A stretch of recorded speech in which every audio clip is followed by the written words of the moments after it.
Listo. Bueno, buenas tardes a todas y a todos. Quisiera darles la bienvenida a la segunda fecha de esta serie de conversatorios sobre la participación de la sociedad civil en la lucha contra la corrupción. Es un ciclo de conversatorios que es promovido por diversas organizaciones de la sociedad civil que trabajamos temas de corrupción y derechos humanos, y su objetivo es reflexionar sobre este importante tema, la participación de la sociedad civil, desde el enfoque, desde el informe aprobado por la Comisión de la Comisión Interamericana de Derechos Humanos sobre corrupción y derechos humanos en diciembre del año 2018. Perdón. Bueno, esta es la segunda sesión, como les comentaba. Tuvimos una sesión el jueves pasado, un poquito más general, donde tuvimos como invitados a Claudio Nash Rojas, profesor de la Universidad de Chile, a Edison Lanza, que es el relator especial para la libertad de expresión de la Comisión Interamericana de Derechos Humanos, a Silvia Serrano, que también fue especialista de la comisión durante muchos años y ahora trabaja en la Universidad de Georgetown, en el O'Neill Institute, y también tuvimos a Helen Mack, una conocida defensora de derechos humanos de Guatemala. Y en ese panel abordamos un poco los argumentos técnicos que tenía y que podía proveer este nuevo informe de la Comisión Interamericana para respaldar la participación ciudadana en casos anticorrupción. Y por lo tanto, en este segundo encuentro, vamos a abordar ya un poco más específicamente cuáles son las formas en que la sociedad civil podría participar en procesos penales anticorrupción, ¿no? Tenemos un panel diverso con experiencias comparadas que vamos a compartir el día de hoy. Vamos a empezar esta sesión con una ponencia un poquito más general sobre, digamos, la necesidad de repensar cuáles son las normas que regulan la participación ciudadana o que permiten la participación ciudadana en procesos penales sobre delitos de corrupción, si esas formas, esos conceptos procesales penales ya están nos están quedando cortos para poder cumplir o para poder viabilizar esta participación, ¿no? Considerando a la corrupción como un caso de violación de derechos humanos. Entonces vamos a hablar de ese tema con nuestro primer invitado que les voy a presentar, que está aquí con nosotros, es José Ugaz, un abogado peruano penalista muy conocido, que ha sido procurador ad hoc anticorrupción, nombrado al final del periodo del presidente Alberto Fujimori en Perú, y que luego pues, fue un procurador que investigó los casos de gran corrupción de ese gobierno, del caso Fujimori-Montesinos. Él tiene estudios de posgrado en Derecho Penal por la Universidad de Salamanca y también en Derechos Humanos y Desarrollo por el Instituto de Estudios Sociales de La Haya en Holanda. Ha sido presidente de Proética, el capítulo peruano de Transparencia Internacional, y también presidente de Transparencia Internacional entre 2014 y 2017. Muchísimas gracias, José. Bienvenido. Adelante. Buenas tardes. Gracias, Úrsula. Buenas tardes a todos. Este tema sobre la situación de la víctima en el contexto del proceso penal es un tema complejo porque descansa sobre una serie de columnas que han sido tradicionalmente vertebrales en la estructuración del proceso penal. Y la velocidad en la que la dogmática penal, el derecho penal sustantivo, ha ido evolucionando en las últimas décadas, pensemos de los años 90, 80 para adelante, ha sido una velocidad de vértigo, ¿no? Cómo las teorías han ido evolucionando y hoy día tenemos una ciencia penal altamente sofisticada, si la comparamos con la ciencia penal previo a los años 80 o 70. Sin embargo, en el ámbito procesal penal esa velocidad no ha ido a la par del derecho sustantivo, y si bien es cierto, sobre todo en América Latina, ha habido un esfuerzo de algunas décadas por salir de los sistemas inquisitivos para pasar a los sistemas de corte acusatorio, sin embargo, hay algunas verdades que han permanecido como absolutas y que son muy difíciles de cambiar y que se han mantenido en los nuevos códigos que se han ido aprobando en América Latina.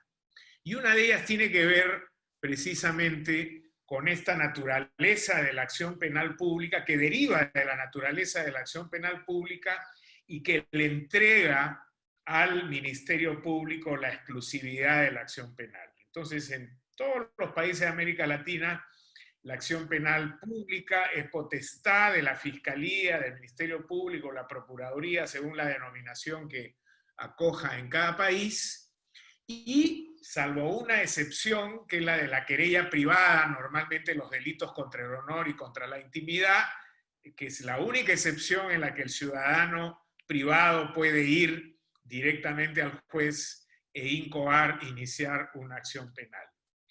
En todos los demás casos, y esto tiene una explicación histórica y lógica, ¿no? El proceso penal se construye sobre la base de la protección al imputado. Y esto tiene como principio el hecho de reconocer que el Estado es un Estado poderoso que tiene una infraestructura que puede avasallar con la persona humana, con la persona física, cuando ésta es sometida a un proceso de esta naturaleza. Por eso es que precisamente es una conquista de los derechos humanos llegar a determinar el debido proceso legal como un derecho fundamental, que es precisamente el nombre de la institución que hoy nos acoge, ¿no? El debido proceso legal lo que en principio busca es rodear de una protección básica, elemental, a la persona sometida al proceso para que el Estado no le pueda pasar por encima, no lo avasalle, no viole sus derechos. Y por eso es que se construye sobre una serie de principios que casi todos están vinculados al imputado, ¿no? La presunción de inocencia, el derecho a un tribunal imparcial, el derecho a la defensa, el derecho a guardar silencio, en fin, el derecho a tener el tiempo adecuado para preparar sus actos de defensa. Hay un conjunto de principios y derechos que constituyen este paquete del debido proceso legal y la gran mayoría giran alrededor de la protección del imputado. Lo cual está bien, y hay una lógica para que eso ocurra. De hecho, muchas de las violaciones de los derechos fundamentales provienen precisamente de procesos arbitrarios, en particular procesos penales arbitrarios. Sin embargo, aquí ha habido por mucho tiempo un gran ausente, que es la víctima, ¿no? Y si bien es cierto, todos nuestros sistemas constitucionales y procesales reconocen el derecho a la víctima, y la víctima es supuestamente la razón de ser también de una pretensión de justicia, ha sido totalmente invisibilizada. Y en ese afán de proteger al imputado frente al poder del Estado en el contexto del proceso penal, hemos visto que por muchos años se ha puesto de costado, se puso de lado a la víctima y ésta jugaba un papel totalmente secundario. A tal punto que se apropiaron de su conflicto y la víctima desaparece y aparece ahí el Ministerio Público como quien asume la posibilidad de representar, entre comillas, a esa víctima, pero resulta que la víctima no tiene voz. Porque, por ejemplo, si la víctima llega a un acuerdo con el imputado y quiere desistirse, el fiscal le va a decir, a mí no me importa que haya llegado a un acuerdo, yo voy a seguir porque yo soy el titular de la acción penal y yo represento los intereses de la sociedad. Esa apropiación del conflicto por parte de la Fiscalía, de la Procuraduría, del Ministerio Público, como se le denomina en cada país, creo que es la máxima expresión de este papel secundario que se le ha asignado a la víctima. Sin embargo, existe constitucionalmente asignado y está en los instrumentos internacionales a los que me voy a referir después rápidamente, porque no es mucho el tiempo que hay. También nuestros sistemas penales reconocen la igualdad de partes, es decir, el derecho a que las partes vayan al proceso en igualdad de armas, y que así como el imputado tiene una serie de posibilidades para ejercer su defensa, la víctima, que es otra de las partes, pueda también ir con voz propia a ejercer la defensa de sus derechos, que normalmente han sido avasallados, ya sea por ese imputado o por algún otro. Y muchas veces, como sabemos, quienes actuamos en el sistema penal, se produce lo que es tan común en los delitos sexuales o en el feminicidio, que es la revictimización de quien ya fue a su vez agraviado o perjudicado por un delito. Y de eso precisamente se trata este debate al que se nos ha convocado hoy día, porque ha empezado una tendencia a decir, un momentito, vamos a repensar el sistema penal y darle a la víctima el lugar que se merece. Está bien que el imputado goce de todas estas garantías y derechos, no somos nosotros los que vamos, en este caso, a desarrollar un discurso en contra de los derechos del imputado, creemos que esa parte del sistema funciona bien, pero hay que asegurar también que la víctima tenga un lugar para que pueda concurrir al proceso con un nivel adecuado, similar al del imputado, y pueda enfrentarse al proceso en igualdad de partes. Fíjense, por ejemplo, lo que expresan algunos textos, en particular el Código Procesal Peruano, en sus artículos, en su artículo 9, en la parte preliminar del Código, ¿no? El artículo 9 preliminar del Código dice, después de que ha hablado en los 8 artículos primeros preliminares sobre los derechos del imputado, etc., en el 9, que es el penúltimo, dice, y el proceso penal garantiza también los derechos de la víctima, como diciendo, por si acaso también, ¿no?, le vamos a reconocer a la víctima sus derechos. Pero ese lenguaje creo que refleja, y ahí tiene que haber habido de todas maneras en el legislador un proceso psicológico, esta suerte de ninguneo a la que se ha sometido a la víctima a lo largo de los años de historia en cada uno de nuestros países. Y entonces cuando se habla de estos derechos de la víctima, ¿de qué estamos hablando? Estamos hablando del ejercicio a su derecho a la información, a que pueda saber qué está pasando al interior del proceso y que pueda participar como actor procesal por el hecho de ser agraviado, ¿no? Y cuando hablamos de agraviado, estamos hablando fundamentalmente de aquella persona, aquella o aquellas personas que se han visto perjudicadas por el acto delictivo. Y dice el título preliminar del Código Procesal Peruano que es función del sistema proteger a la víctima y darle un trato adecuado, ¿no? Y entonces reconoce a partir de esta declaración el derecho de la víctima a concurrir, el agraviado, el perjudicado, a concurrir como parte legitimada al proceso y poder actuar.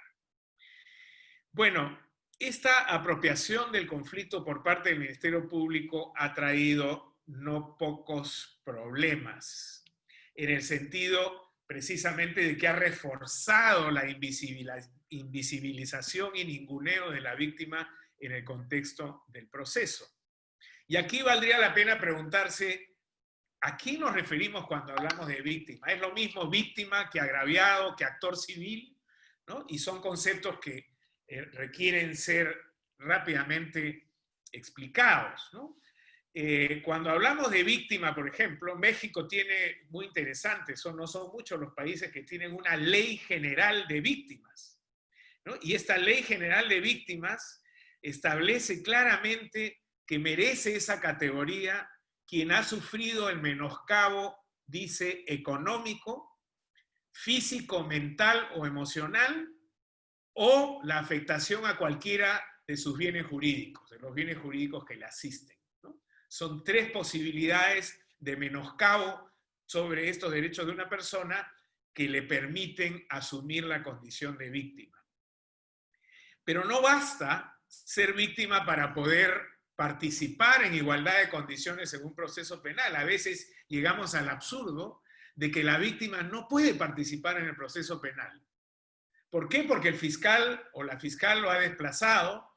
¿Por qué? Porque como hay en este caso una adecuación homogénea de la pretensión penal con la pretensión civil en un mismo proceso, que es el penal, si la víctima se fue a reclamar patrimonialmente a la vía civil, resulta que ya no puede participar en el proceso penal porque dicen que se estaría violando el principio del ne bis in idem. Y entonces, ¿por qué hay que fusionar ambas pretensiones para bloquearle el espacio? ¿Por qué no podría la víctima perseguir una pretensión indemnizatoria en la vía civil y simultáneamente dedicarse solo a coadyuvar con el Ministerio Público en la persecución penal. Y esa es una palabra que también se ha convertido en una palabra clave, ¿no?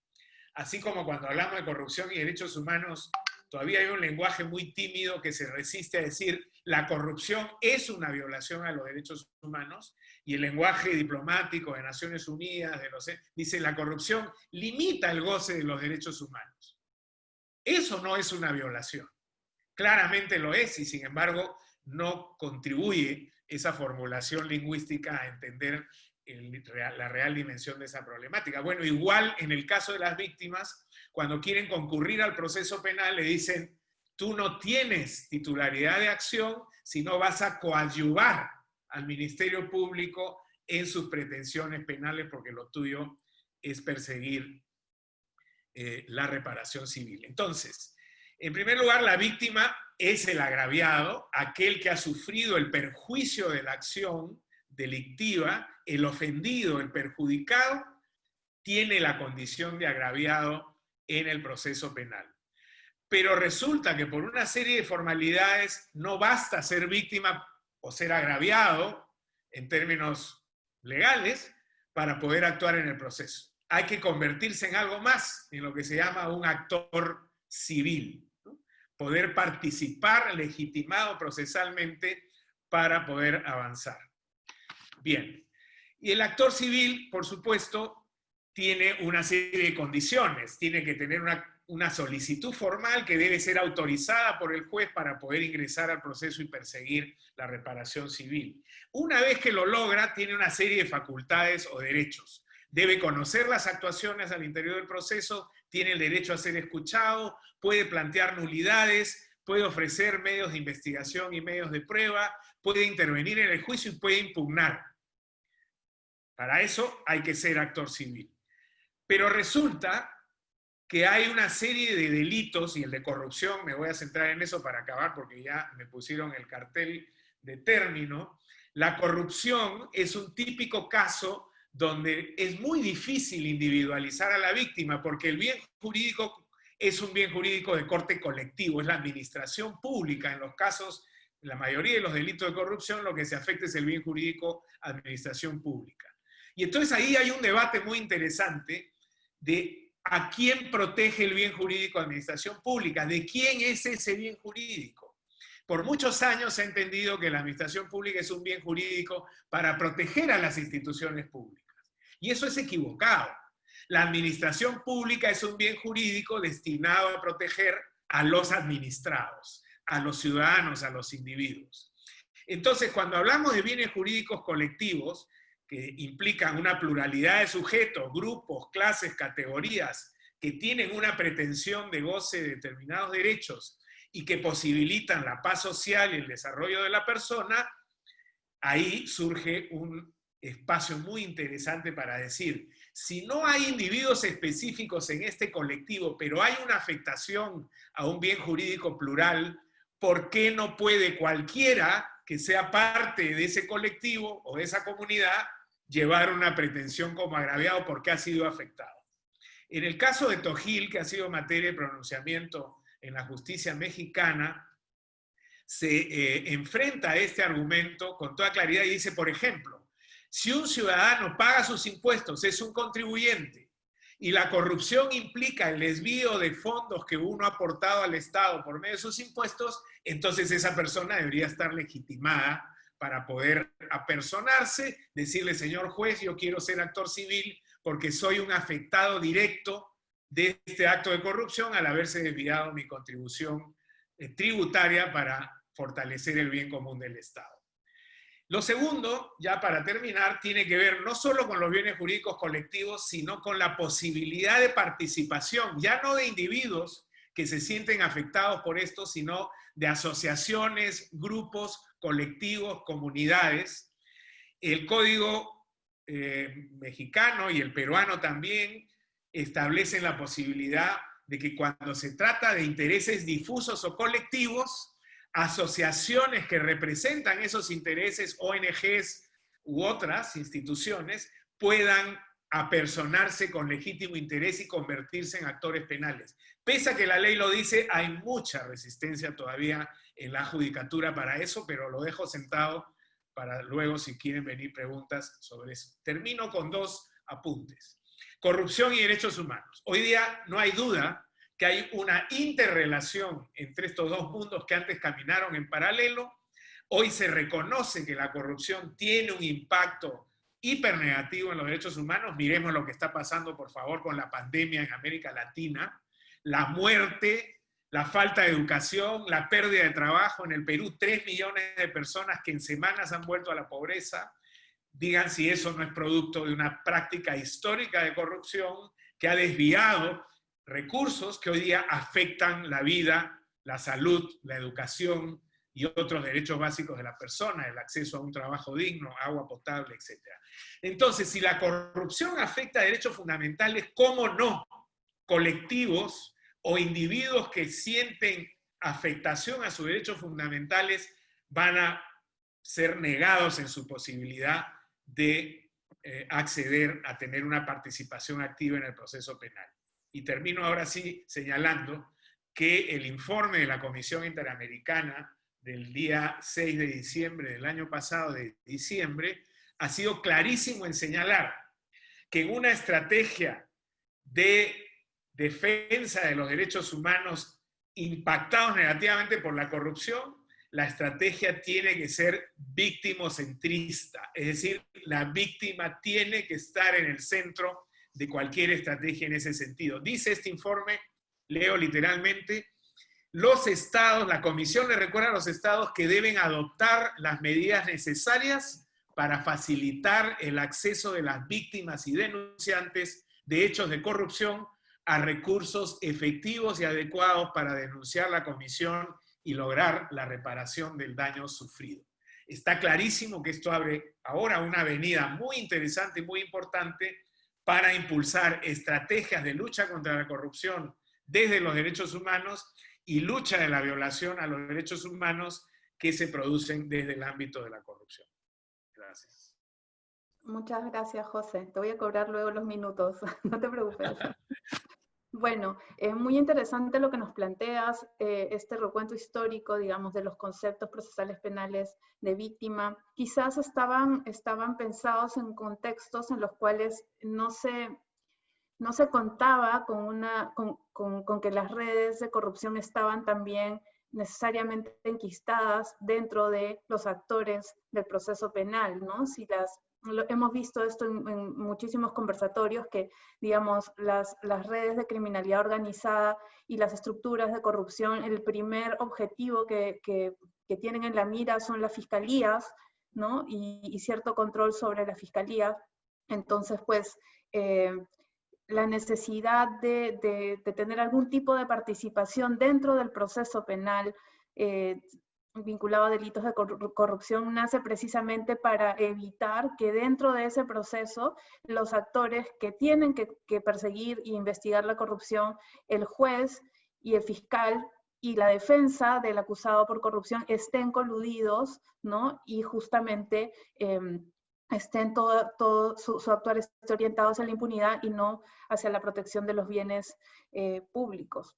Entonces, justamente eso es lo que ha pasado en el caso que vamos a comentar, porque ya vamos a empezar a hablar de las experiencias comparadas, empezando por el caso de Tojil en México. Es un caso muy emblemático, muy conocido, y que además recientemente acaba de ser llevado a la Comisión Interamericana de Derechos Humanos con una petición.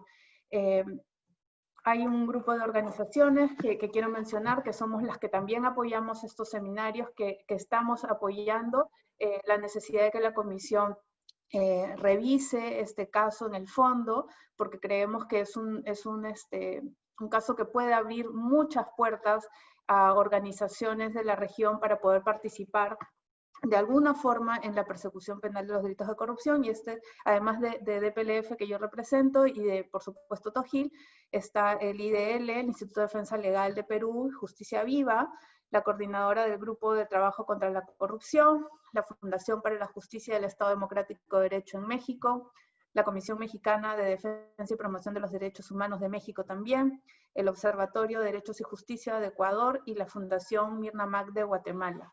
Entonces, como ven, hay una naciente coalición de organizaciones que estamos interesadas en que estos temas sean abordados y enfrentados por la Comisión Interamericana de Derechos Humanos y también por la Corte en su momento, pues para que los postulados que se adelantan en el informe de corrupción y derechos humanos se puedan aplicar efectivamente, ¿no? Y entonces quiero presentar a nuestras siguientes dos panelistas, son Adriana Greaves y Estefanía Medina, ambas cofundadoras y codirectoras de TOGIL, Estrategia contra la Impunidad. Adriana es una abogada mexicana egresada del Instituto Tecnológico Autónomo de México, el ITAM, y tiene una maestría en Derecho Internacional Público y Derecho Comparado en Benjamin Cardozo School of Law, en Yeshiva University, y también ha sido directora jurídica de la Unidad de Búsqueda de Personas Desaparecidas de la Oficina del Comisionado Nacional de Seguridad dentro de la CEGOP. Mucho gusto, Adriana, bienvenida. Y bueno, también tenemos a Estefanía Medina, ella es abogada por la Universidad Iberoamericana y especialista en sistema penal acusatorio por la Escuela Libre de Derecho. Ha sido directora adjunta en la Unidad para la Implementación del Sistema Penal Acusatorio de la PGR. Estefanía y Adriana, nos encantaría un poco conocer los detalles del caso TOGIL para nuestra audiencia regional, que no necesariamente conoce los detalles que pueden conocer los mexicanos. ¿De qué trata este caso? ¿Cuáles son los argumentos por los que ustedes solicitaron que se les reconozca como víctima? ¿Y por qué? ¿Y qué respuesta tuvieron del sistema penal mexicano? Las dejo con la palabra. Muchas gracias, Úrsula. Pues voy a tratar de resumirles rapidísimo el caso para que ya después Adri nos cuente un poco de qué pasa con este caso a la luz de lo que ocurre en el informe de la Corte Interamericana de Derechos Humanos, de la Comisión, perdón.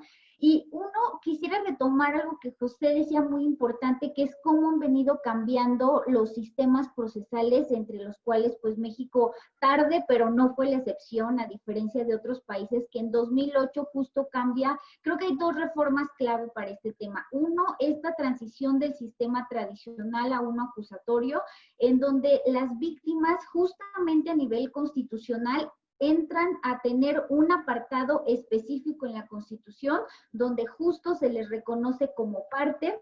Se establece esta coadyuvancia con el Ministerio Público, se establece el derecho a poder aportar evidencia, a poder controvertir ante el juez decisiones que no sean correctas, a intervenir en toda clase de recursos y evidentemente el tema de reparación del daño, que creo que ese ha sido como mucho más ampliamente explorado. Entonces, realmente el papel de las víctimas u ofendidos se pone a un nivel estelar en términos del procedimiento, lo cual lo vuelve pues sumamente importante empezar en términos generales a repensarse quién es la víctima, más allá del tema narrativo, justo como lo comentaba usted, ya en un tema procesal, qué implicaciones tendría eso. Entonces esto es importantísimo. Y también creo que en esa misma línea de cómo fueron cambiando las reformas, esta transición que se dio de la Procuraduría General de la República, que dependía del Poder Ejecutivo en el caso de delitos federales, a transición de Fiscalía General, es decir, un órgano de investigación y persecución de los delitos como un órgano autónomo, que creo que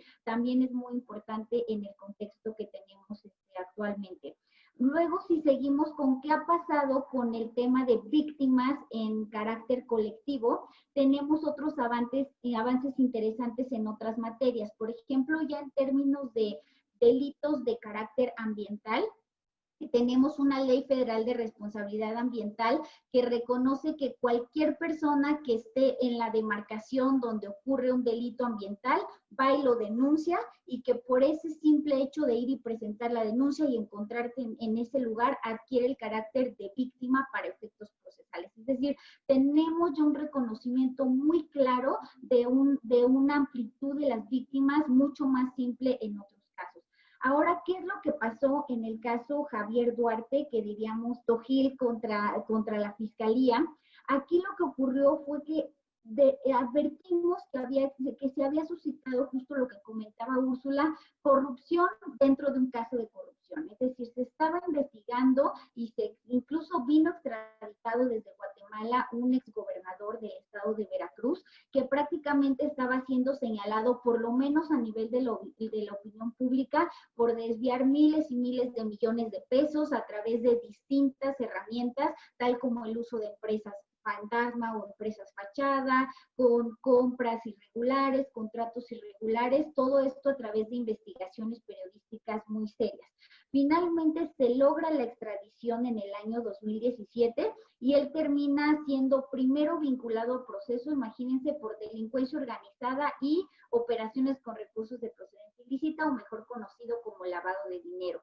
Después de que se logre esa vinculación a proceso, que es la fase preliminar ante el juez, que creo que se comparte con algunos otros sistemas, ocurre la investigación complementaria y aquí resulta que la Fiscalía llega a un acuerdo que constó de dos partes. La primera fue reclasificarle los delitos y cambiar el delito de delincuencia organizada por simplemente asociación delictuosa, que evidentemente tiene una punibilidad pues mucho más baja, y quedarse con el delito que se le había señalado de lavado de dinero.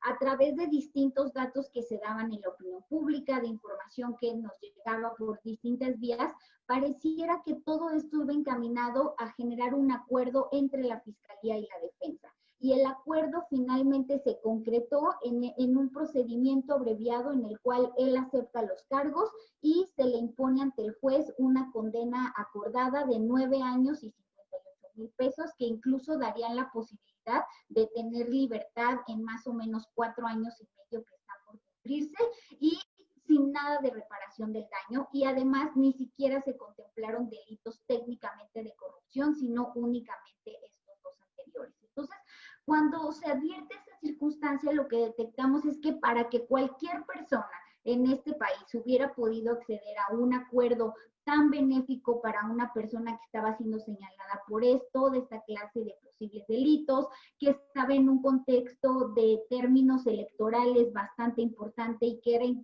pues benéfico para ciertos actores exponer como una cabeza política que finalmente caía por aparentes actos de corrupción, aunque técnicamente no lo eran, pues resultaba como un acuerdo muy benéfico, desproporcionado, y que además no se apegaba a los lineamientos que técnicamente la Fiscalía tiene que aplicar en estos casos. Es decir, para una condena aplicada a través de un procedimiento abreviado es necesario cumplir ciertos requisitos que en términos de un personaje y de los hechos que se trataban no hubieran dado de ninguna manera lugar a poder aplicar este acuerdo. Presentamos entonces como organización civil una denuncia por delitos de cohecho ante la unidad especializada que en su momento se denominaba Visitaduría General, que conoce delitos cometidos por servidores públicos de la entonces Procuraduría, y ahí justamente incorporamos este análisis de decir, no solamente presento la denuncia, sino que queremos que me des el carácter procesal como organización civil de víctima durante el procedimiento.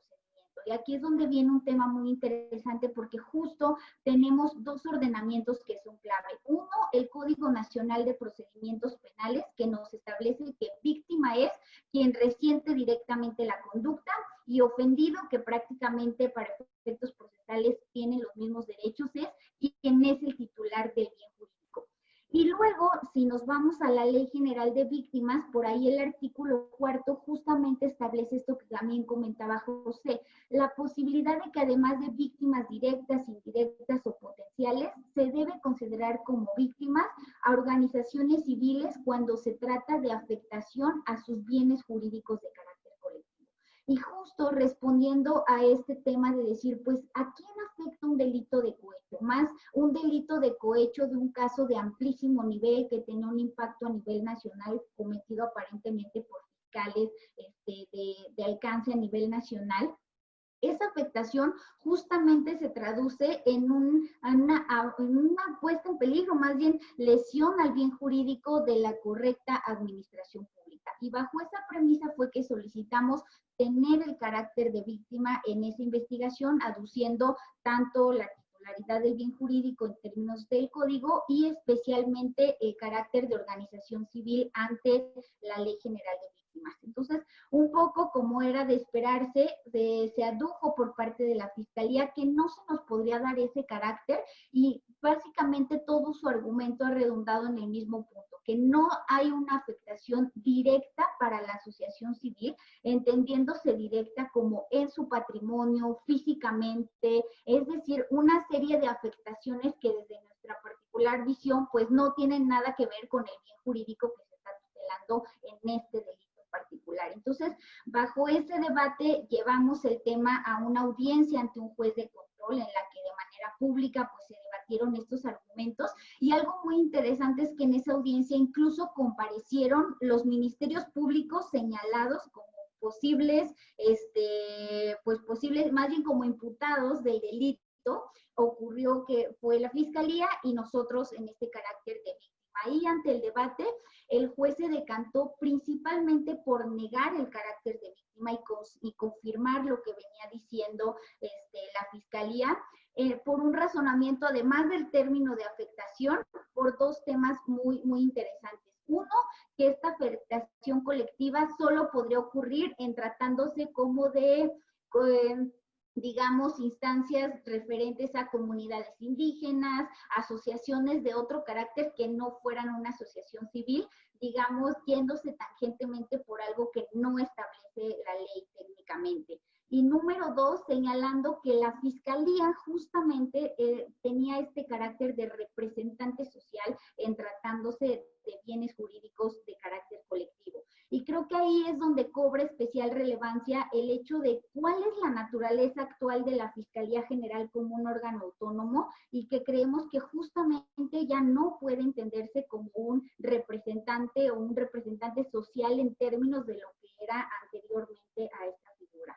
Después de esta negativa ante el juez de control, recurrimos a un juicio de amparo que nos tuvo devino en una gran noticia que fue la emisión de una sentencia en la cual se revocaba esta resolución del juez de control y a través de este análisis del cuarto de la Ley de Víctimas, el artículo 20 de la Constitución, se reconocía que en efecto la organización tenía que tener el papel de víctima. De ahí la Fiscalía General impugnó este fallo que desde nuestro punto de vista ha sido histórico en nuestro país, impugnó este fallo y lo lleva a una sede de revisión. En esta revisión fue muy interesante porque ya había salido el informe de la comisión, ya algunos de los magistrados en los debates públicos pudieron tomarlo en cuenta y eso permitió un análisis mucho más amplio, con visiones más aperturadas, y aquí en la resolución de 3 magistrados nos quedamos 2-1, es decir, una de las magistradas sostuvo que por todas las consideraciones que se habían expuesto en el caso, así como algunos de los temas expuestos en el propio informe, debía de considerarse el carácter de víctima a la organización. Y justo aquí es donde entramos a una nueva fase de cómo poder plantear este tema que ya ocurrió, como lo señalaba Úrsula, y le cedo la palabra a Adi para que les pueda comentar los detalles más técnicos de la petición. Hola, pues muy buenas tardes. Sé que tengo poco tiempo, entonces trataré como de ser muy breve y muy concisa. Como mencioné, Estefanía, una vez que agotamos los recursos a nivel nacional y con vista a este informe que emite la Comisión Interamericana, es como decidimos hacer un planteamiento ante la Comisión Interamericana, presentar una petición ante la Comisión Interamericana de Derechos Humanos. Aquí la primer obstáculo que vimos es que, como bien mencionaban, en México la legislación lo que permitía es que las asociaciones, organizaciones de la sociedad civil se pudieran, en su forma, como representar los intereses o los bienes jurídicos de manera colectiva y ellos detentarían la calidad de víctima como asociación. Sin embargo, como sabemos, ante la Comisión Interamericana, pues solamente podrían acudir personas físicas y no jurídicas, haciendo alusión a una violación a derechos humanos. Entonces aquí hubo como un parteaguas y nos dividimos, y en este caso ante la comisión fuimos Estefanía y Adriana, 2 defensoras de derechos humanos, que en particular lo que estamos alegando es una violación al 8.1, al artículo 8.1 y 25.1 de la Convención Americana de Derechos Humanos, y decía en particular respecto a la violación a la garantía mínima de ser ser oídas. ¿Esto a qué nos referimos? A que en nuestra calidad de víctimas que detentábamos, que hicimos uso de la normatividad interna, ni siquiera nos fue permitido el estar dentro del proceso penal, ni siquiera nos escucharon para ver cuáles eran, permitirnos un debido proceso dentro de esta investigación de corrupción a nivel nacional. Ante la Comisión Interamericana de Derechos Humanos, pues se fue muy reciente, lo presentamos hace un mes la petición, y pues en estos momentos estamos, como bien saben, en espera de la admisión, que sabemos que puede tardar un tiempo, así que tendremos paciencia. Otro de los argumentos que usamos, además, fue los 4 argumentos principales que usamos fue el derecho a ser oídos, la libertad de asociación, participar en los asuntos públicos, y en específico ya particularmente nosotros a defender derechos humanos. Entonces hicimos un planteamiento muy robusto en el que lo que estamos pidiendo es que al Estado mexicano se le obliga, o más bien se le obliga a que nos reconozca esa calidad de víctimas, porque la legislación interna ya lo permite, como Estefanía bien dejó ese planteamiento. Y creo que ya se me acabó mi tiempo. Entonces, cedo la palabra y muchas gracias.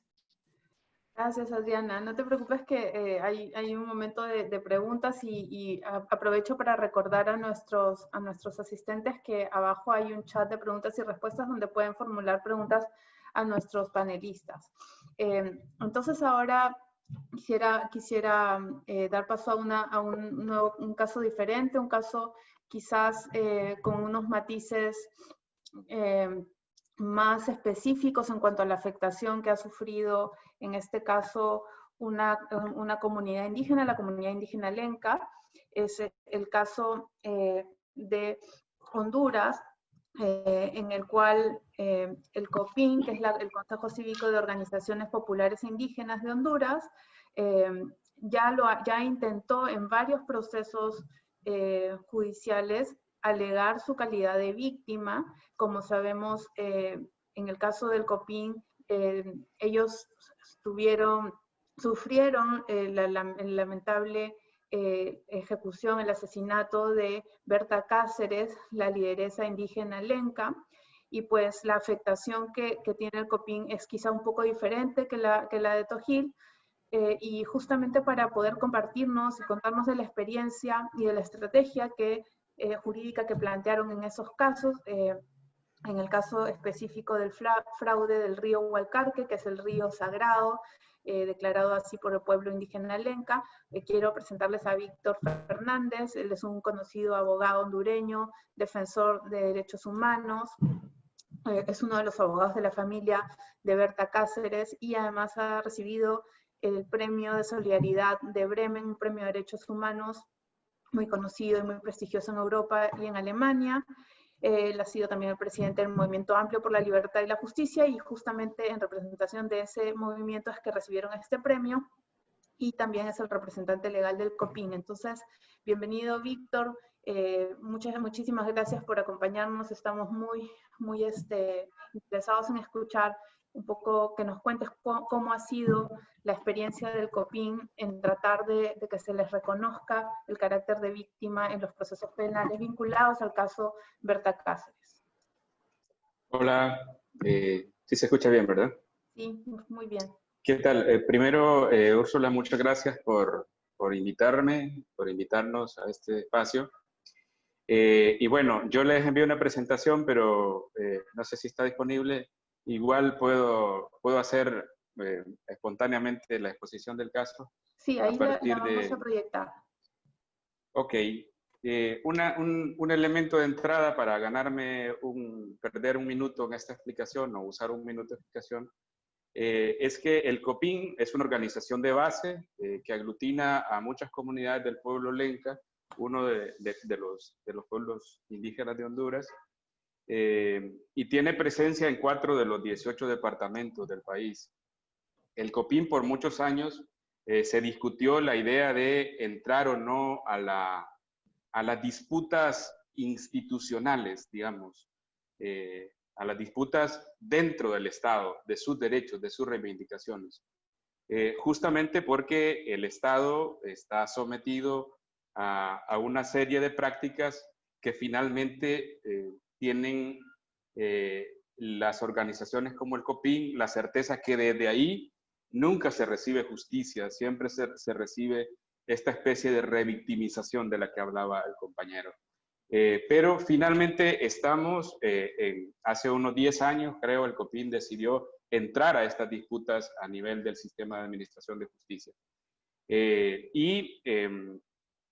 Para situar el caso del Gualcarque y la lucha integral del COPIN, hay que decir que uno de los temas centrales que tiene el COPIN, que significa Consejo Cívico de Organizaciones Populares e Indígenas de Honduras, es el tema de la reivindicación de su territorio, el derecho a la autodeterminación sobre su territorio, como elemento central, como pueblo indígena o como organización que representa a un pueblo indígena.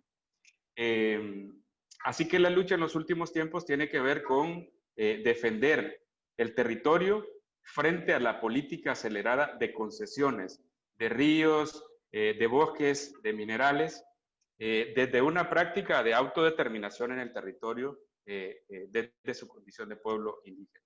Y luego las disputas frente a decisiones que ya se han tomado por parte de las distintas instancias del Estado. Así aparece el caso del río Gualcarque. El Gualcarque es el río por el cual, el río que fue concesionado, por el cual finalmente asesinaron a Bertita, como cariñosamente le decimos, o le digo yo. ¿Qué es el caso del fraude del Gualcarque? Yo lo presentaba en una de las láminas, si la pueden pasar. Este caso ha motivado 4 acciones penales. Ese es el contexto del país, digamos, de la lucha contra la corrupción, que estaba como antecedente. El país está en una lucha activa contra la corrupción, pero a nivel de denuncia pública, a nivel del tema institucional, es otra cosa que ahora es motivo de esta discusión. En la siguiente fase, en la siguiente lámina, están los casos la siguiente, que nosotros estamos presentando acá. La siguiente sería. Son 4 procesos penales que todos relacionados con la concesión del río Gualcarque. Es decir, el COPIN, vean ustedes, es el autor, el motivador del proceso, porque fue quien presentó la denuncia sobre el caso. Y de ahí una de las fiscalías, que es la Fiscalía de Etnias y Patrimonio Cultural, terminó radicando 3 causas penales en contra de 3 funcionarios del Poder Ejecutivo y de una corporación municipal. En esos 3 casos, yendo al tema que nos convoca a esta discusión, nosotros participamos como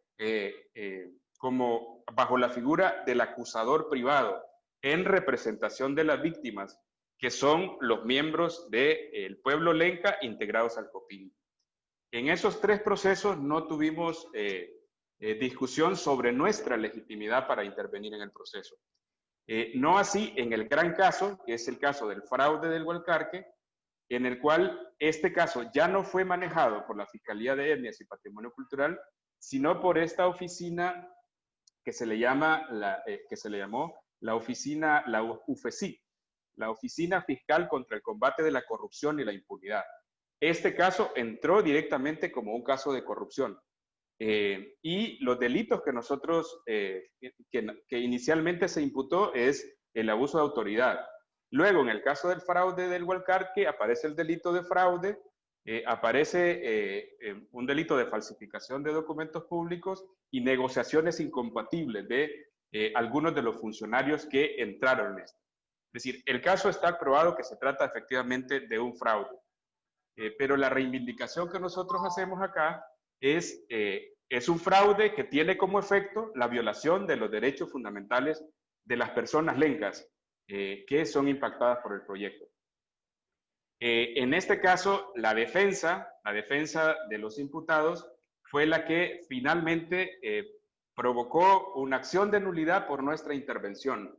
Y curiosamente, no fue el juzgado de letras, digamos el juzgado de primera instancia, sino la Corte de Apelaciones la que finalmente establece que nosotros no podemos ser parte en este proceso, porque los bienes jurídicos tutelados en este caso es la fe pública y es la administración pública, de los cuales se supone que el COPIN, el pueblo lenca y las personas particulares no somos titulares. Entonces, cierro, este es el caso del Gualcarque.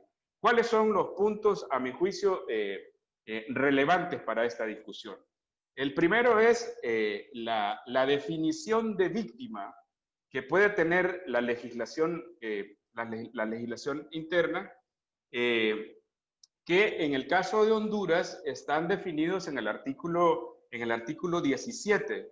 Se establece quiénes tienen la condición de víctima, el 16 y el 17, y cuáles son los derechos de la víctima. Nosotros invocamos, en el caso del Código Procesal Penal, el artículo 17, el numeral 1 y este segundo, que es el numeral 3. ¿Quiénes son víctimas? El directamente ofendido por el delito, incluyendo el Estado y demás entes públicos o privados. Y el tercero, que aquí en la lámina aparece como 2, los socios respecto de los delitos que afecten a una sociedad mercantil o civil, y los comuneros con respecto al patrimonio proindiviso. Nosotros decimos que de todo el tema del fraude, de la concesión corrupta del río Gualcarque, las víctimas es el pueblo lenca, es decir, porque es su río sagrado, es su propiedad comunitaria, son, digamos, su cosmovisión, es la falta de consulta, la falta de consentimiento en todo este proceso.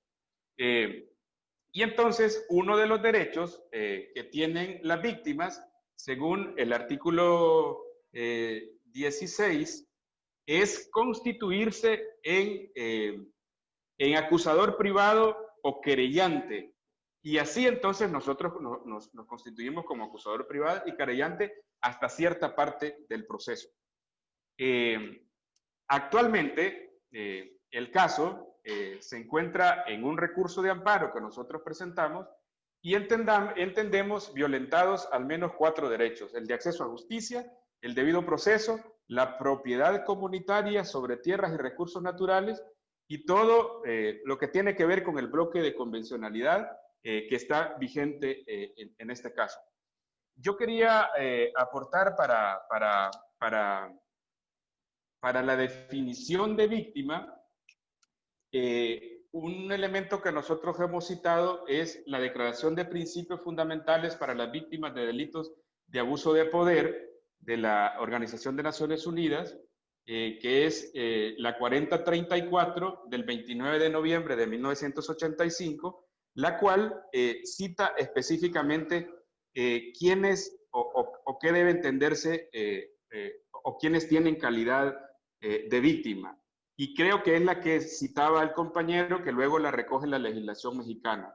La declaración establece en su principio número 1 que se entenderá como víctima a las personas que individual o colectivamente hayan sufrido daños, inclusive lesiones físicas o mentales, sufrimiento emocional, pérdida financiera o menoscabo sustancial de los derechos fundamentales como consecuencia de acciones o omisiones que violen la legislación penal vigente en los Estados miembros,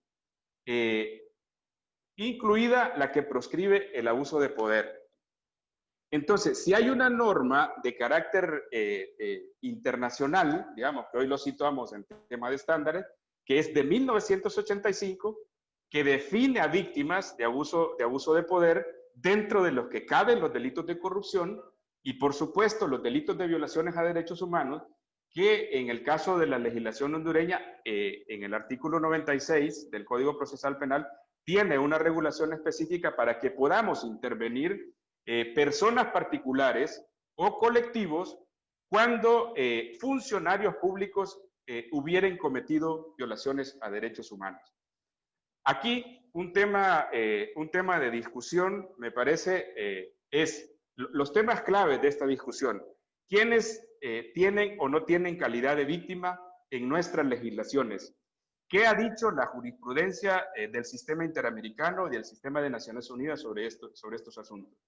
Y un tema que nos va a confrontar es la diferenciación entre los bienes jurídicos que tutelan determinados delitos y la condición o calidad de víctima de esos delitos, que tienen matices, por supuesto, diferentes, pero que ha venido teniendo una interpretación desde la perspectiva de una política criminal que orienta a dar por hecho el monopolio que tiene o debe tener el Ministerio Público en delitos de acción pública. Eso que tiene una contradicción ya histórica, yo creo que si eso era una política pública en materia de proceso penal, una política criminal orientada a racionalizar el uso del sistema penal, eso ha venido quedando desplazado por la deslegitimación que han venido adquiriendo los ministerios públicos y el sistema de administración de justicia como un todo, digamos, ya termino, controlando el sistema penal en materia de corrupción y en corrupción que implica siempre violaciones a derechos humanos.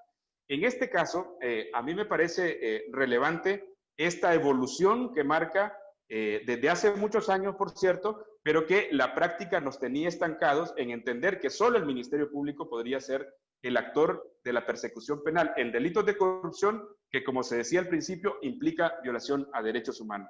Entonces, creo que estamos en esa fase de ruptura, de pelea, porque, es decir, siempre se pensó que los actores de la corrupción estaban fuera del sistema de administración de justicia, pero el círculo de la corrupción, por mucho tiempo y hoy más que nunca, se cierra justamente en el sistema de administración de justicia con la impunidad que adquieren los actores de la criminalidad organizada, de la corrupción. Entonces, en esos términos me parece que esos serían los temas de discusión y creo que estamos en la condición óptima desde la perspectiva jurídica y jurisprudencial para defender los derechos de la sociedad civil, de las organizaciones de los movimientos sociales, víctimas directas de la corrupción, para no solo denunciar en instancias públicas, para no solo presentar la denuncia penal, sino para ser parte del litigio hasta que finalmente obtengamos justicia y seamos que tutelemos nuestro derecho a la verdad a partir de nuestros propios énfasis en los procesos. Porque el énfasis de la víctima no es el mismo énfasis del Ministerio Público. Y eso me parece relevante en perspectiva del derecho a la verdad que tenemos como partes en el proceso. Gracias. Muchísimas gracias, Víctor. Sí, totalmente de acuerdo con tus últimas apreciaciones. De hecho, una de las cosas que también me preguntaba era si digamos, una de las manifestaciones de la institucionalización de la corrupción era también el aprobar normas que cerraran la posibilidad cada vez más de que la sociedad civil pueda participar, aunque sea no solamente como víctima, sino como veedor, digamos, como monitor de los procesos penales de corrupción, y que de alguna manera estos procesos, al estar cerrados al escrutinio público, pues también son un espacio propicio para prácticas corruptas al interior del sistema de justicia. Quisiera ahora darle paso a nuestra última experiencia, que es la experiencia peruana, y estoy muy feliz de presentar para ello a Cruz Silva, que es una abogada por la Pontificia Universidad Católica del Perú y ha sido coordinadora del área de Justicia Viva del Instituto de Defensa Legal durante muchísimos años. Ha trabajado como parte del equipo de investigación de un importante caso, quizás el más grande caso de corrupción judicial en el Perú, que es el caso de los CNM Audios o Lavajuez. Tuvo también una participación reciente en México como coordinadora del programa de justicia de la Fundación para la Justicia del Estado Democrático de Derecho.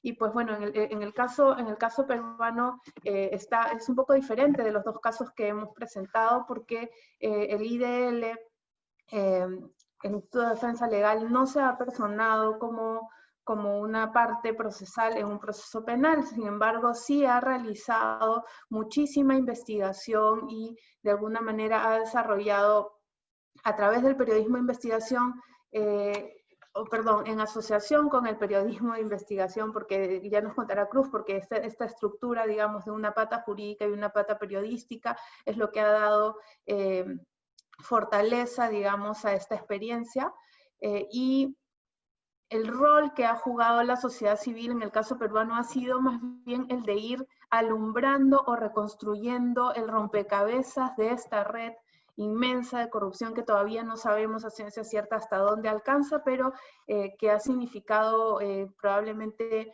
más de 8 años de trabajo constante y liderado por Cruz. Entonces, Cruz, te doy Muchísimas gracias por acompañarnos, te doy la bienvenida. Estamos muy ansiosos de escuchar la experiencia del IDL en la reconstrucción de este importante caso de corrupción. Muchas gracias, Úrsula. También muy agradecida por la invitación y por la organización de este evento. Y comienzo con lo que señaló Víctor Fernández, ¿no? Los ciudadanos y las ciudadanas tenemos la histórica certeza de que es lamentablemente el propio sistema de justicia a través de diversas dinámicas y sus propias instituciones las que terminan siendo el punto final para la impunidad. Las malas investigaciones fiscales que posteriormente instauran juicios en donde no hay suficiente material probatorio y el caso de corrupción termina cayéndose, ha sido justamente la permanente preocupación desde el Instituto de Defensa Legal. Esto más la imposibilidad en los hechos, a pesar de la norma que mencionó José Ugaz, de que la sociedad civil fuera admitida por este mismo sistema de justicia como una parte activa litigante de un caso de corrupción, también nos llevó a participar de esta estrategia desde sociedad civil, pero desde otras herramientas que ya se encontraba en la legislación y que, si bien es cierto, parecían un poco inofensivas, sirvió de base para poder trabajar justamente lo que es la corrupción en el sistema de justicia. Nos hemos focalizado desde el año 2000, pero sobre todo a partir del año 2004-2005, en seguirle la pista y documentar cuáles habían sido, en principio, las diversas sentencias de grupos de magistrados que, coincidentemente, teniendo un caso de grandes actores de poder relacionados con no solo graves violaciones a derechos humanos, sino casos relacionados con la gran corrupción empresarial y política, y que al tener en sus cortes judiciales o en sus órganos jurisdiccionales los casos terminaban finalmente con una sentencia inocua, comenzamos a identificar primero cuáles habían sido estas sentencias de estos magistrados, pero además utilizar esas herramientas que el propio sistema del ex Consejo Nacional de la Magistratura, la instancia que evalúa, selecciona y fiscaliza a los magistrados, le proponía a la ciudadanía. Básicamente comenzó nuestra participación a través de lo que es las famosas tachas, estos procesos en los que los jueces, al entrar a sistemas de selección o a concursos supuestamente meritocráticos, son una puerta pequeña para la sociedad para que presente sus cuestionamientos, a ser evaluados en esos concursos, hasta los informes de desempeño desde la perspectiva ciudadana en los procesos de evaluación y ratificación, que son las evaluaciones de desempeño de los magistrados en Perú, que se dan cada 7 años y ahora con la nueva norma cada 3 años y medio de forma parcial.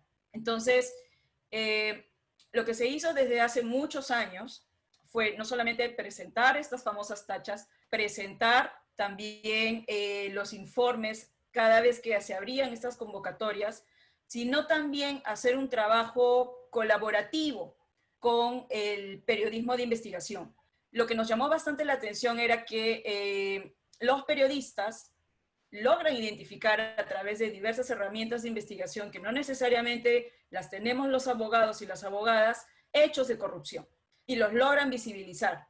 El problema es de que los diversos hallazgos no se lograban viabilizar por el canal jurídico, administrativo, en este caso que eligió el IDL, para cuestionar no solo los actores de la corrupción de la materia, del caso que se estaba judicializando o investigando, sino a los actores del sistema que habían realizado mal su trabajo. Cuando hablo de un trabajo colaborativo es no solo este primer nivel de tomar los hallazgos del periodismo de investigación y judicializarlos, sobre todo en la vía administrativa, que veía la conducta funcional, la corrección de la conducta funcional de los jueces y fiscales, sino que también en esa dinámica colaborativa, como abogados comenzamos a tener conocimiento y saber y aprender cómo usar las diversas técnicas del periodismo de investigación. Esto llevó a que podamos acceder a herramientas como el manejo de fuentes, la búsqueda en diversas plataformas de información, no solamente virtuales, sino que también a raíz de todos estos aprendizajes comenzamos a ver lo que finalmente sabemos, tenemos una idea general de lo que sucede en el sistema de justicia, que es las redes de corrupción. Y aquí quiero presentar algo muy, muy interesante. Si bien es cierto, la lucha que, por ejemplo, en este caso a nivel regional está representando la acción concreta que desde Tojil se ha llevado a la Comisión Interamericana para que la ciudadanía pueda por fin litigar actos de corrupción directamente en el sistema, paréntesis, más aún cuando tenemos un Estado cooptado, ¿cierto? Donde los propios actores del sistema de justicia, como lo mencionaste, Úrsula, están presuntamente involucrados y no hay la confianza ni la eficiencia para que avancen los casos de corrupción. Lo cierto es que la otra mitad, la otra contracara, es poder identificar todas esas dinámicas que a través de ese acto de corrupción se desarrollan y que por otras vías, por ejemplo las administrativas, pudieran ayudar a sacar al actor de la presunta red de corrupción del cargo en el que está. La causa penal es muy importante, pero también es muy importante complementarla, y eso creo que eso es una dinámica que puede tener muchísimos frutos, con los actos de investigación que puedan retirar, aunque sea provisionalmente, a los actores de la corrupción. Si bien la red de corrupción es un animal vivo que se regenera constantemente, lo cierto es de que retirar a un actor principal de esa dinámica, que no se ve necesariamente en una denuncia de corrupción, es bastante importante para impulsar los mismos casos de corrupción. Y es lo que ha acontecido en el caso de los CNM audios. Por ejemplo, el caso Lavallato, que es el caso transnacional, tenía como apoyo de la impunidad los propios sistemas de justicia. Y la verdad que fue muy importante que el caso de esta gran red de corrupción judicial y fiscal que se desenterró en el año 2018 ayudó a que el caso Lavallato continuara la investigación. Cierro el paréntesis. Lo que quiero también subrayar es que esta estrategia de trabajar algo que puede ser muy aburrido, pero en verdad es muy efectivo, sobre lo que es la carrera judicial, la carrera fiscal, las suspensiones, los antecedentes de los magistrados, nos ayuda a tener en cuenta cuáles son las otras estrategias que pueden ir armando una red de la corrupción en el sistema de justicia. Y esto es desde la opacidad de grupos de poder sobre cómo deciden los cambios de los magistrados, la elección de actores de apoyo en las cortes, de asesores, los cambios de posición entre los asesores elegidos en una gestión y el match con la actividad previa, y sobre todo si es que se han desempeñado como defensores de algunos políticos o ex integrantes de estudios privados, también nos ayuda a poder ver todas esas dinámicas que no aportan a un efectivo desarrollo de la justicia cuando de casos de corrupción se trata. Todo ese sistema dinámico fue identificado a través de estos años con estas herramientas, como señalo, muy básicas, pero también muy poderosas, que aunado al caso del trabajo colaborativo con el periodismo de investigación, llegó a lo que finalmente fue el caso de los CNM audios en el año 2018.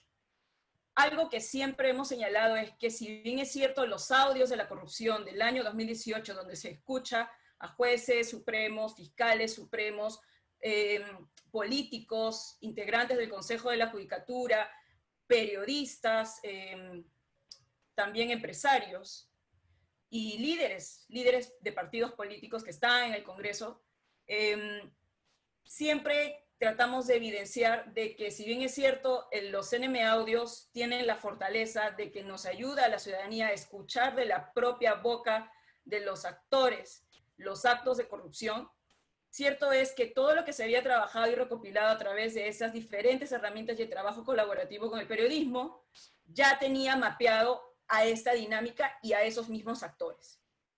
Solo que, por supuesto, un audio es mucho más potente a nivel mediático y de identificación social sobre que un acto de corrupción está sucediendo, pero no siempre vamos a tener audios. El Perú ha tenido no sé si el infortunio o la suerte de que los Vladivideos nos ayudaron en su momento con su revelación para evidenciar la gran corrupción, y ahora los CNM Audios nos han ayudado a lo mismo. La tragedia es que se volvió a repetir el fenómeno. Entonces, si bien es cierto, ayuda estas herramientas a identificar los actos de corrupción, nos parece súper relevante el esfuerzo que se vaya a hacer para entrar a una dinámica de judicialización de las redes, ir de los actos a las dinámicas que sostienen esos actos, es decir, ampliar un poco más los criterios de la responsabilidad y la interacción entre los actores, y las medidas inmediatas para poderlo suspender.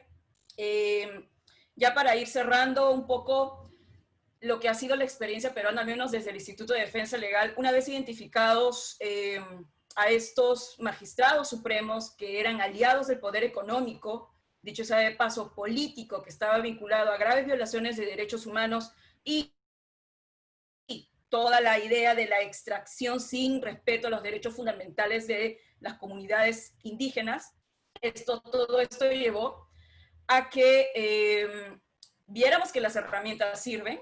No obstante, es necesario una permanente fiscalización, y también nos presenta algunos cambios en la normatividad, como por ejemplo la siguiente: ¿qué hacer cuando la sociedad civil no tiene el poder reconocido, la legitimidad reconocida, no solamente de poner una denuncia de corrupción directamente, sino también de poder suspender a un magistrado ante justamente la ausencia de una normatividad de autocontrol interna que vaya a ser promovida desde la ciudadanía? Hay normatividad que falta, y eso también nos hace ver de que el sistema normativo de control, de prevenciones de conflictos de interés, de autofiscalización, no está debidamente desarrollado, al menos para estos fenómenos de cooptación del sistema de justicia. Como última idea clave que me gustaría compartir, está de que es muy importante que también se comience a debatir sobre la inmunidad que tienen los actores del sistema de justicia cuando nos encontramos en un escenario institucional cooptado. Y eso es el problema que el Perú tiene hoy en día. No solamente que los ciudadanos no pueden denunciar directamente, sino que la institución que tiene que levantar la prerrogativa que tienen los actos funcionarios para que puedan ser denunciados penalmente, también está cooptados y no están haciendo su trabajo. Entonces ya no es solo cómo podemos activar, sino es qué hacemos con esta figura que, al menos para los actores del sistema de justicia, está siendo absolutamente contraproducente para los derechos y favorable para la impunidad estructural.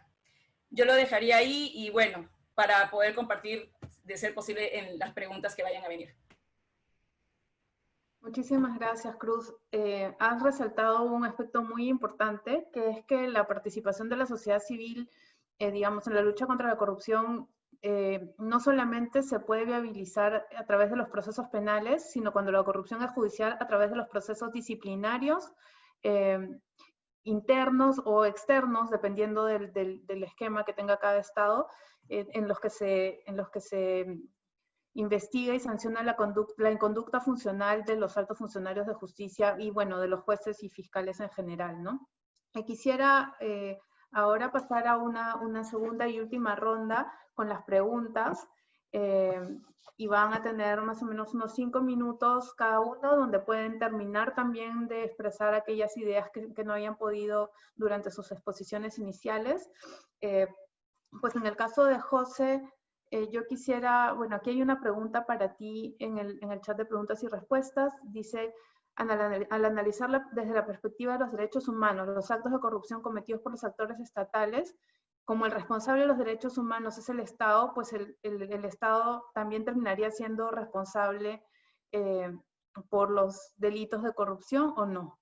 ¿No? Esa es una pregunta. Y la otra que quiero hacerte yo es un poco la de abogada del diablo, ¿no? O sea, ¿qué pasa? O sea, si logramos que se reconozca de manera amplia, digamos, por el derecho internacional, que la sociedad civil tiene un derecho a participar en los procesos penales. ¿Qué pasaría si recibimos una avalancha de organizaciones o participantes que quieren entrar al proceso penal? ¿No podría ser también usado esto como una estrategia de los corruptos, crear organizaciones o empezar a presentar solicitudes para más bien detener o complejizar los procesos penales, ¿no? Eso, digamos, hay que también tenerlo un poco en cuenta, ¿no? Y cómo podríamos enfrentar eso, cómo calificar o no la posibilidad de que una organización entre o no como parte procesal en un proceso penal, ¿no?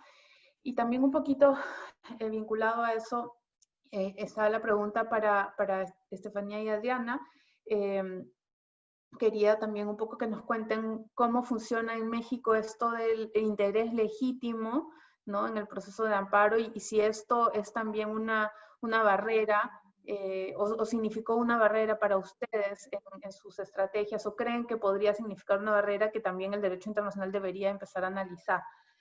En el caso de Víctor, es muy interesante en el caso de Honduras, porque estamos hablando de actores especialmente vulnerables, bueno, en una condición, digamos, de vulnerabilidad frente a los actos de poder que son los pueblos indígenas. Entonces, mi pregunta un poco para Víctor es, ¿cómo ves la llegada de este nuevo informe de la Comisión Interamericana? ¿Qué oportunidades crees que puede abrir para los pueblos indígenas lenca en el litigio? Y en todo caso, ¿qué sería lo que ustedes necesitarían del sistema interamericano para poder abrir esa puerta que se les está cerrando? Y finalmente, bueno, y esa pregunta también puede ser para todos, ¿no? ¿Qué creen que se le debería pedir? ¿Qué necesitamos del sistema interamericano para que la sociedad civil pueda colaborar en la lucha contra la corrupción? Y finalmente, Cruz, quisiera conversar contigo un poco y que nos pudieras comentar sobre el rol de la sociedad civil en la defensa de los actores judiciales y fiscales que son los que tramitan y persiguen la corrupción, ¿no? En el caso de Perú, por ejemplo, increíblemente los juicios las investigaciones llevadas por el equipo especial del caso Lavallato han sido respaldadas multitudinariamente por la población, incluso cuando quisieron cambiarlos fuera del equipo, pues la gente salió a las calles, incluso protegieron evidencia probatoria parándose al frente de sus oficinas. Es decir, la ciudadanía tiene también otras formas de participar, no solamente en el caso en sí, sino también protegiendo a los actores de una red de integridad que exista, mínima dentro del sistema de justicia, pero que, digamos, constituye la única esperanza, digamos, para poder encontrar una salida a una macrocorrupción. Entonces, por ahí están las preguntas y les dejo la palabra en el mismo orden por unos 5 minutos como máximo, por favor. Adelante, primero José. Bueno, como te debo algunos minutos, voy a tratar de hacerlo en 2. Primero, se me quedó en el tintero resaltar un precedente internacional muy importante, que es el caso de Teodoro Obiang en Francia, donde nuestro capítulo de Transparencia Internacional Francia, a través de la organización Sherpa, se constituyó en parte en el proceso y lograron un triunfo sin precedentes en el que Obiang fue sancionado con varias decenas, centenas de millones de dólares como consecuencia del reconocimiento de un acto de corrupción. Es decir, ya se abrió un camino y lo que hay que hacer es precisamente aprovechar esas lecciones para América Latina. Y creo que lo que está haciendo Togil y otros va en ese sentido. Respecto a la pregunta de qué hacer cuando es el Estado el violador de los derechos humanos, efectivamente, el Estado tiene no solamente la posibilidad de convertirse en un autor por comisión de violaciones a los derechos humanos, sino que cuando incumple su deber de proteger y promover los derechos humanos, ese no hacer, esa omisión, también lo hace corresponsable legalmente. Por lo tanto, ¿qué ocurre en esos casos? Bueno, lo que ocurre en cualquier otra circunstancia en la que el Estado asume responsabilidad penal. Pensemos en casos de desapariciones forzadas, ejecuciones extrajudiciales, tortura, en los que el Estado claramente aparece como responsable. Ahí simplemente se le emplaza a través de los órganos competentes de representación y asume la condición de sujeto activo en lo que le corresponde y la legislación permita. Por lo tanto, yo no veo que haya ahí mayor contradicción, y ha ocurrido en múltiples oportunidades, incluso en la jurisdicción universal o regional. Sobre tu pregunta del abuso de la acusación privada en procesos penales, España creo que es un buen ejemplo de eso, ¿no? Y ahí se ha debatido mucho. España tiene una legislación amplia en ese sentido que permite participar al acusador privado. Basta simplemente que esté registrado como organización en España y ponga una determinada caución para que pueda participar. Y eso ha generado todo un debate porque efectivamente puede ser materia de un abuso, pero el abuso del derecho no puede llevar a su supresión. Y entonces creo que se pueden buscar determinados candados o filtros para impedir de que eso ocurra, como ha ocurrido en otros casos donde las ONGs, por ejemplo, las llamadas gongos, ¿no? Estas ONGs gubernamentales que se crean precisamente para deslegitimar a las reales o atacar a los enemigos de los gobiernos. Entonces, hay que pensar en un sistema de filtros o candados para evitar esos abusos. El hecho de que sean asociaciones constituidas antes de la comisión de los delitos que se van a los que pretenden incorporarse, por ejemplo, es una buena limitación. Y habrá que pensar, yo creo que hay que mirar la experiencia de países que han tenido ya estas circunstancias conflictivas. España, repito, es uno, para ver qué lecciones se han aprendido en eso. Pero a mí no me asustaría el que esto pueda ser materia de un abuso. Creo que los beneficios que trae la posibilidad de incorporarse como acusador privado son mucho mayores, sobre todo en países con altas tasas de impunidad y con sistemas de administración de justicia penetrados por la corrupción, como se ha comentado en los casos de Perú, del propio Honduras y de México. Y para tu última pregunta, ¿qué podría ser el sistema americano en materia de lucha contra la corrupción? Ya que ha entrado tan abiertamente la Comisión, este es su tercer pronunciamiento, pero este es un informe que se dedica solo a eso y lo hace muy bien en materia de corrupción y derechos humanos.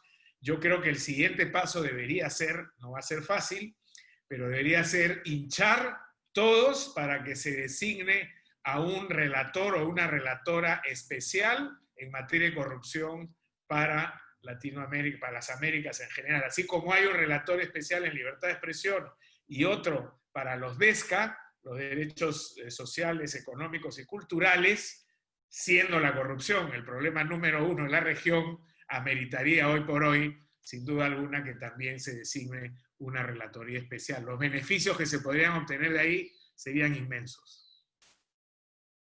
Muchas gracias. El turno de Adriana y Estefanía. Hola, gracias, Úrsula. Pues bueno, un poco tu pregunta va en relación a lo que un poco me faltó decir cuando se me acabó el tiempo en la intervención anterior. Y pues quería como que rápido retomar y decir que justamente en relación, el reporte del 2019 habla específicamente y toma en consideración lo que define la definición de transparencia internacional, que habla de la gran corrupción y de la pequeña corrupción. Y justamente aquí hablamos, ya hace una diferenciación, y es la pequeña o la corrupción menor, que así la refiere, habla justamente de aquella afectación que puede incluso cuantificarse de manera directa, es decir, que hay una persona que es afectada directamente. Y es la gran corrupción justamente la que ha sido difícil individualizar la afectación, pues por como hemos dicho a lo largo de todas estas intervenciones, pues somos la colectividad las que detentamos.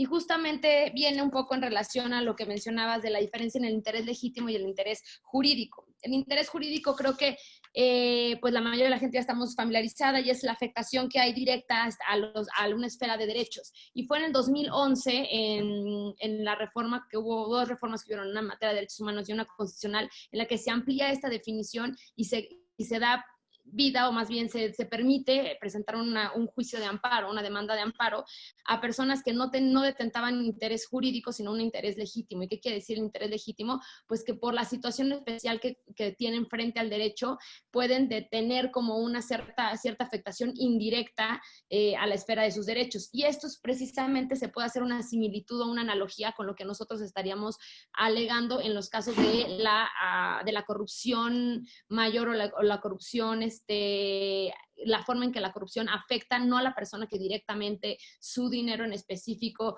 fue, ¿cómo se llama? O más bien no le llegó un tema de recursos, sino que más bien es como un tema de afectación indirecta. Entonces, sí hay algún tema de similitud, es decir, en materia penal, la víctima somos indirectas, y en materia de amparo, pues tienes un interés legítimo. Ahora, cuando nosotros pasamos al juicio de amparo, es decir, que presentamos la demanda de amparo por la negativa justamente del juez de control de reconocernos la calidad de víctima, la mayoría de las personas pensarían que lo hicimos a través del interés legítimo, pero la realidad es que lo hicimos a través de un interés jurídico, pues justamente a nosotros directamente nos emitieron una negativa a la asociación. Sin embargo, es muy peculiar porque justamente lo que estamos alegando es que sí hubo una afectación, no solamente, o sea, la afectación la que nos negaron, que dicen que no hubo una afectación a la organización, en realidad la afectación que nosotros estamos alegando es, una de ellas justamente es que por nuestra especial situación frente al derecho, nosotros nos dedicamos a justamente combatir la corrupción a través del litigio estratégico, y pues nos están negando la entrada justamente a través de la negativa del reconocimiento de víctima y de pues, este carácter procesal. No sé si quieras agregar algo,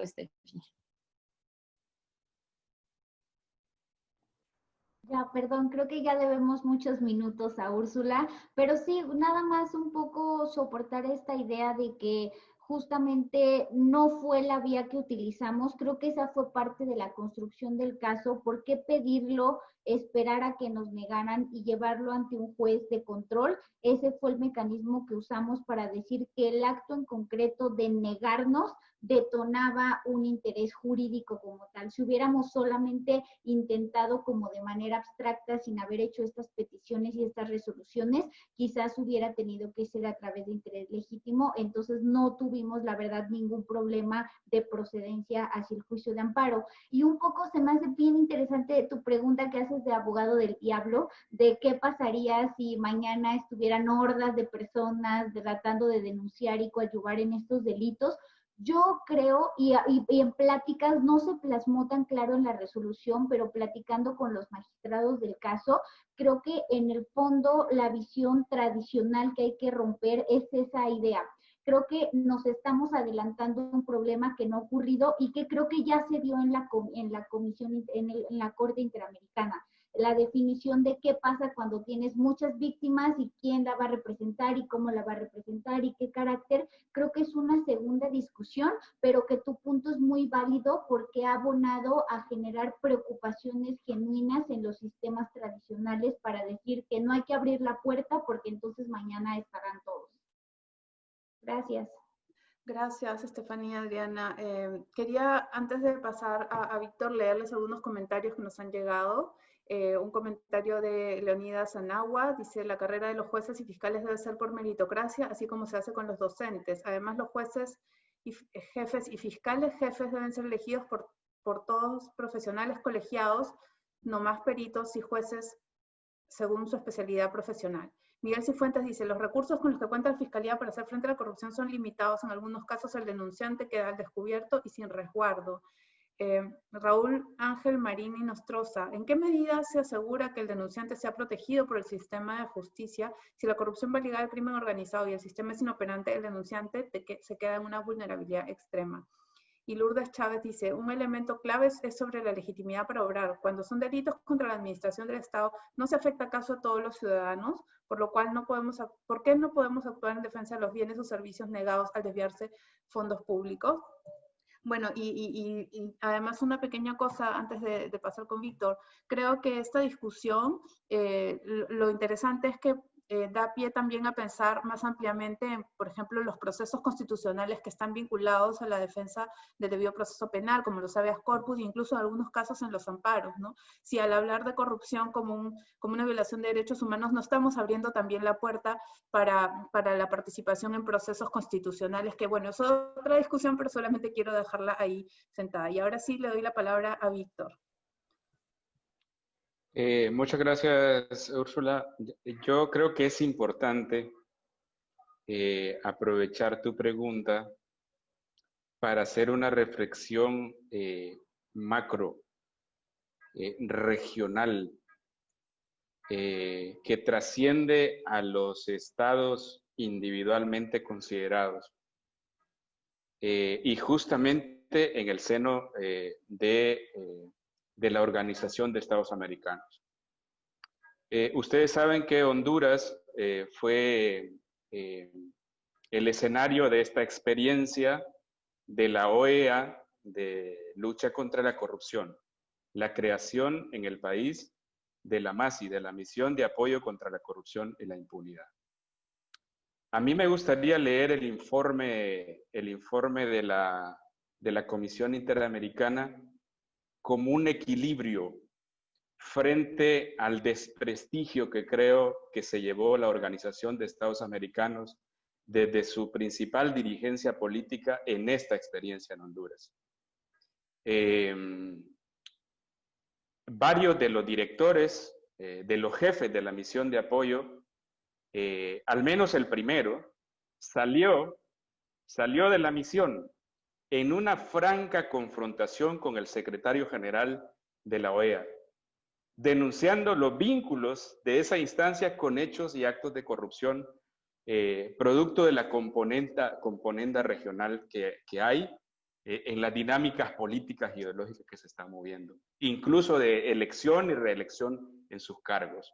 A mí me parece que el hecho de que la Comisión Interamericana saque un informe como esto, es importante interpretarlo en esa dimensión, es decir, de equilibrio frente, digamos, a la capacidad que ha tenido la corrupción, no solo de subyugar estados, sino de subyugar estructuras regionales que enlodan incluso. Hoy el tema es la mayor claridad con la que aparecen enlodadas funcionarios e instancias de esta talla. Es decir, antes era mucho más inteligente las componendas de personas o de grupos con prácticas de corrupción, pero hoy son más visibles. Entonces a mí me gustaría, desde esta visión de los sectores vulnerabilizados, es decir, que pueden ser países, es decir, en el orden de los países, sabemos países más en condiciones de precariedad, que la base fundamental es la corrupción, que tiene una permisividad regional. Pero además, en las propias localidades hay sectores, personas, grupos, como los pueblos indígenas, que sufren más esto. Entonces, habría que saludar este informe de la Comisión y ojalá contribuya a esta celeridad que le hace falta muchas veces a los sistemas por la acumulación, la saturación que hay, para hacer equilibrios muy puntuales. Es decir, para que sean, además de mensajes simbólicos, concretos.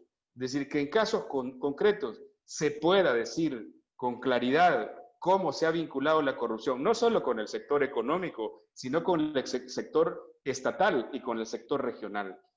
Yo no me podría pasar esta mención a propósito de tu pregunta, sobre todo el escenario que creó la OEA aquí, que en lugar de fortalecer la misión en el momento clave, la sacó en una contribución a la corrupción en la región, lamentablemente. Gracias. Gracias, Víctor. Sí, definitivamente, ya bajo esta nueva concepción, los mecanismos internacionales de apoyo para la corrupción también tendrían que considerarse mecanismos de protección de los derechos humanos, ¿no? Y también sus tratados de creación también poder considerarse como tratados o instrumentos internacionales de protección de los derechos humanos. Creo que hacia allí deberíamos apuntar. Bueno, le cedo la palabra a Cruz para su última intervención. Muchas gracias, Úrsula. Yo tengo algunas ideas que quiero terminar de compartir justamente sobre la pregunta que me has formulado, ¿no? qué tan importante o cuál es el rol de la sociedad civil en la defensa de fiscales o de actores de justicia que persiguen la corrupción y que le están haciendo bien a contracorriente y que suelen ser la minoría. Yo creo que el aporte que se ha hecho es trascendental en dos puntos concretos. Primero, desde la sociedad civil organizada, el seguimiento y sustento jurídico para que los conocimientos de los hechos de corrupción no se queden en un plano solo mediático, solo de momento, sino que enrumben por una vía jurídica, sea la penal, que es muy importante, o sea la administrativa o de control político constitucional, para que no quede en impunidad, ¿no? Entonces, ese seguimiento jurídico por parte de la organización civil organizada es sumamente relevante para también abrazar y acuerpar lo que es el trabajo de los fiscales. Ese seguimiento jurídico aporta mucho a ello. Y el otro aporte es sin duda la fuerza social que, teniendo en cuenta que finalmente en países y regiones como la nuestra, la justicia que tiene que estar focalizada en un ordenamiento jurídico relacionado con derechos fundamentales, lamentablemente está al pendiente de la fuerza política que existe en su momento. Entonces, ante esa evidencia de poder de facto, la fuerza social, el abrazo de los ciudadanos a las labores de los fiscales, de las fiscales, de los jueces y juezas, es sumamente relevante para partir y marcar una línea divisoria entre cómo un sistema de justicia, todo un ordenamiento jurídico institucional puede funcionar si tiene o no a su población quejándose, saliendo a las calles, como lo fue aquí en el 2000 o en el 2018, para proteger los hallazgos de los jueces y fiscales honestos que estaban trabajando en ese momento.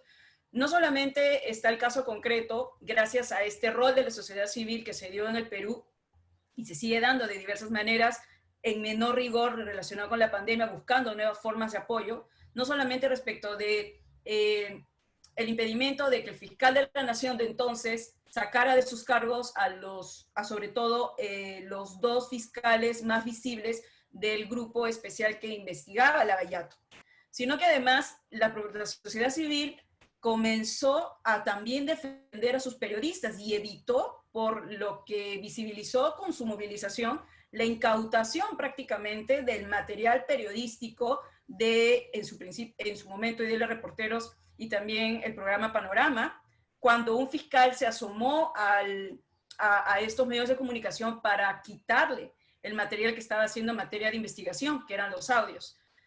La sociedad civil ha logrado que no salgan las juezas que ven el caso justamente de los cuellos blancos del puerto, que son dos fiscales, perdón, del Callao.